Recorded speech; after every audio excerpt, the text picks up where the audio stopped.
Dia kan lagi menjabat, C. Coba dia kalau tak menjabat, pasti jadi rakyat biasa aja. Tapi ketika dia dalam 1 tahun tidak ada sakit, uangnya tidak bisa diklaim. Berarti orang yang bayar BPJS walaupun dia ini tak sakit, tetap dananya ini untuk dibayarkan orang yang sakit. Tapi banyak netizen Indonesia ini yang bilang kalau uang BPJS ini banyak yang korupsi beda. Sekarang nih di lapangan, C, dana-dana macam gitu tuh memang rawan untuk dikorupsi. Walaupun Indonesia nih sistem pelayanan kesehatannya tuh tertinggal jauh dari Malaysia. Intinya sakit itu pilihan, dan di tahun 2026 pilihan itu semakin mahal. Tambang di mana-mana tapi negara kere, kata Sigit Jatmiko. Tapi uang sebanyak itu tak takut dikorupsi beda. Kalau dikorupsi naikkan jadi 10 kuadriliun.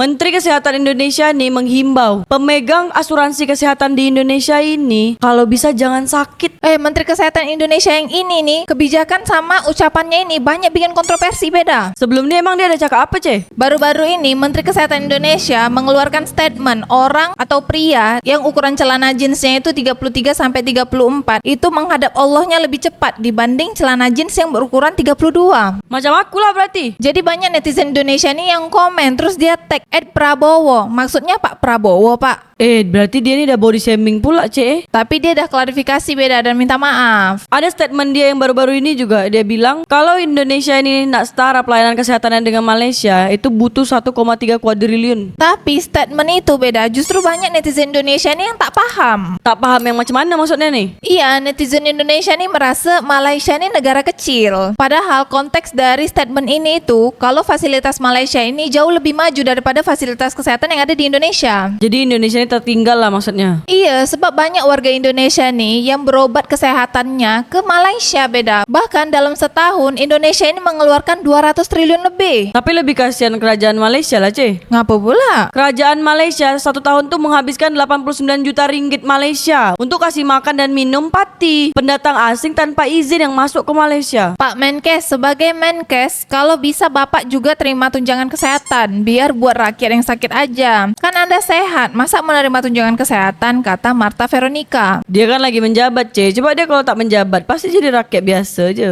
Alasan sebenarnya kenapa jangan sakit, karena takut diklaim asuransinya. Karena kalau diklaim, takut uangnya tidak ada. Mungkin ya, tapi kata Ahmad Soleh. Tapi sebenarnya Indonesia ini termasuk negara tertinggal juga nih, C, dalam kesehatannya. Beberapa negara itu udah mengaplikasikan co-payment untuk asuransi kesehatan dia. Contohnya negara mana aja beda? Kalau di Indonesia ini kan co-paymentnya 10% dari nilai yang harus dibayar kesehatannya nih. Nah, kalau misalnya co-payment di negara luar yang diaplikasikan sama Malaysia itu cuma 5% dari total biaya yang diklaim dari per tahunnya dengan deductible sebesar 500 ringgit Malaysia per tahun. Kalau misalnya warga Malaysia, mereka ini kalau periksa kesehatan macam batuk, demam atau pilek dan lain-lain lah yang sakitnya ringan-ringan, itu dia orang gratis beda. Tidak, C. Jadi kalau misalnya sakit ringan itu pendaftarannya bayar 1 ringgit. Oh, 1 ringgit berarti 3.800 rupiah lah. Tapi kalau di Thailand, negara Thailand itu proporsi co-paymentnya itu 30-50% tergantung frekuensi dan nilai klaimnya. Misalnya, co-payment 30% buat rawat jalan jika peserta klaim 3 kali atau lebih dalam setahun. Dan rasio klaimnya melebihi 200% dari premi. Buat penyakit umum, co-paymentnya 30% jika diklaimnya tuh 3 kali atau lebih dalam setahun. Dan rasio klaimnya itu melampaui 400%. Jika keduanya dilakukan, co-payment bisa dilakukan sampai 50%. Tinggi pula co-paymentnya. Kalau gitu macam sia-sia pula kita bayar asuransi. Kita tak tahu juga kan asuransi dia tuh per bulan bayar berapa. Sebab kalau di Indonesia nih ada tingkat-tingkatannya juga. Siapa tahu di sana lebih murah. Habis itu negara Singapura macam mana pula co-paymentnya beda? Kalau di negara Singapura nih hampir sama Malaysia. Co-payment dia tuh minimalnya 5% dengan batas maksimum 3.000 dolar Singapura per tahun.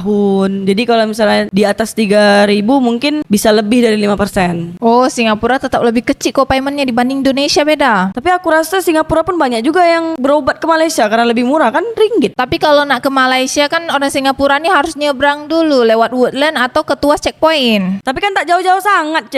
Jadi negara mana lagi yang ada co-payment beda? Uraikan di dunia nyata nih. Selanjutnya ada Korea Selatan, C. Skemanya cukup kompleks. Misalnya, co-payment 20% untuk rawat inap, tapi rawat inap untuk pasien kanker 5% dan pasien penyakit langka 10%. Dengan batas atas kisaran 870.000 sampai 10,5 juta Korean won. Kalau untuk rawat jalan co-paymentnya 30 sampai 60%. Berarti kalau misalnya dia rawat inap lebih kecil co-paymentnya. Tergantung fasilitas kesehatan yang dia gunakan. Klinik 30%, rumah sakit standar 40%, farmasi 30%, rumah sakit umum 45 sampai 50%, rumah sakit level atas 60%. Berarti beda banyak warga Indonesia nih yang masih belum paham. Kalau sistem asuransi ini pun ada pembayaran macam co-payment nih. Karena masyarakat Indonesia ini taunya BPJS, C. BPJS ini sistemnya tuh subsidi silang. Subsidi silang macam mana pula beda? Jadi masyarakat Indonesia yang menggunakan BPJS sebagai asuransi kesehatannya itu kan setiap bulan tetap bayar juga. Memang ada yang tidak bayar, tapi ada tingkatannya nih, kelas 1, kelas 2, kelas 3. Yang kelas 1, kelas 2, kelas 3 ini selalu bayar setiap bulannya. Tapi ketika dia dalam 1 tahun tidak ada sakit, uangnya tidak bisa diklaim. Dan itu akan disubsidi silangkan dengan orang yang tidak bayar atau orang-orang miskin yang tidak bayar. Berarti orang yang bayar BPJS walaupun dia ini tak sakit, tetap dananya ini untuk dibayarkan orang yang sakit. Bukan hanya itu, C. Dana BPJS ini pun juga digunakan untuk pemerintah untuk meningkatkan fasilitas-fasilitas yang ada di rumah sakit di Indonesia. Tapi banyak netizen Indonesia ini yang bilang kalau uang BPJS ini banyak yang korupsi beda. Sekarang nih di lapangan, C, dana-dana macam gitu tuh memang rawan untuk dikorupsi. Makanya kita sebagai masyarakat Indonesia ini harus mantau. Astagfirullah, biar sehat ada artinya katanya. Dikira sakit itu enak, padahal di lapangan juga orang kalau cuma sakit nggak begitu parah, nggak mau ke dokter. Bahkan ada juga orang yang nggak mau ke rumah sakit meskipun sakit. Kapan kita dapat menteri kesehatan yang waras? Berasa dah lama dapat blunder terus, kata Zainal Abidin. Halo Pak Zainal Abidin, Indonesia ini perlu anggaran yang banyak untuk membangun infrastruktur yang ada di Indonesia. Jadi selain membangun sistem kesehatan di Indonesia, masih banyak juga hal lain yang diperlukan untuk membangun Indonesia ini. Makanya Pak Zainal Abidin bayar pajak tepat waktu. Pajak apa aja lah, pajak rumah ke, pajak kendaraan ke, semua. Bilang juga ke Pak Zainal Abidin tuh beda. Kalau ada tukang parkir liar tuh bayar juga, sebab itu untuk ormas-ormas. Dengarkan Pak Zainal Abidin, Indonesia nih butuh dana yang besar. Pak Zainal Abidin dukung tak Raja Ampat tuh kita tambang nikelnya dia sampai habis? Kalau dukung Pak Zainal Abidin komen dekat bawah. Lagian siapa sih yang mau sakit Pak? Terus maksa-maksa juga harus ikut BPJS pemerintah nih. Sampai-sampai bikin SIM aja harus ada BPJS. Nah sekarang malah begini nih kata Mang Ono. BPJS tuh bagus. Buat kalian yang udah bayar BPJS tiap bulan tapi tidak sakit, setidaknya kalian nih udah membantu pemerintah Indonesia dan orang-orang yang memiliki masalah kesehatan. Walaupun Indonesia nih sistem pelayanan kesehatannya tuh tertinggal jauh dari Malaysia, tapi setidaknya Indonesia tuh terus merangkak dan terus bergerak untuk memajukan Indonesianya. Tambang di mana-mana tapi negara kere, kata Sigit Jatmiko. Masih mending Indonesia nih tambang di mana-mana tapi negara tetap miskin, daripada Indonesia tak punya tambang sama sekali, makin miskin.